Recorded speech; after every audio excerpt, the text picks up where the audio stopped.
Ամենասարսափելի նախադասությունը, որ ես կարդում եմ, Երևանի քաղաքապետարանը ինչ-որ պետություն է պետության մեջ, դու քո սեփական կարիքների համար ես դիմել, միատեսակ եւ միաձև չեն տեղեկատվություն տրամադրելու հարցում։ շրջակա միջավայրի հետ դատական գործ են ունեցել, իրենք պարտվել են եւ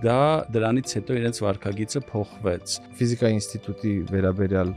մի դատավարություն ունենք, որը քանի տարի տևեց։ 5 տարի։ Այսինքն լրագրողը իր անձնական հետաքրքրությունների համար չի ստանում այդ տեղեկատվությունը։ Որոշ դեպքերում դու ուղղակի սпасելու ժամանակ չունես։ Քննչական մարմինները ուզում են ինչ-որ մի քաղաքական դեպքով տեղեկատվություն տարածեն, որը որ իրենց ընդդիմախոսներին պետքա վնասի, այսպես ասած, իրենք ինչ ուզում հանում են այդ քրեական վարույթից հրապարակում են։ Ընթերցողների մեջ էլ կան փնտրող, գտնող, տարածող մարդիկ, Մենք այսքան բողոքում ենք պետական կառույցներից, այս մասը կլսեն, չեն լսի։ Մեր հույսը հիմա Վճռաբեկ դատարանն է։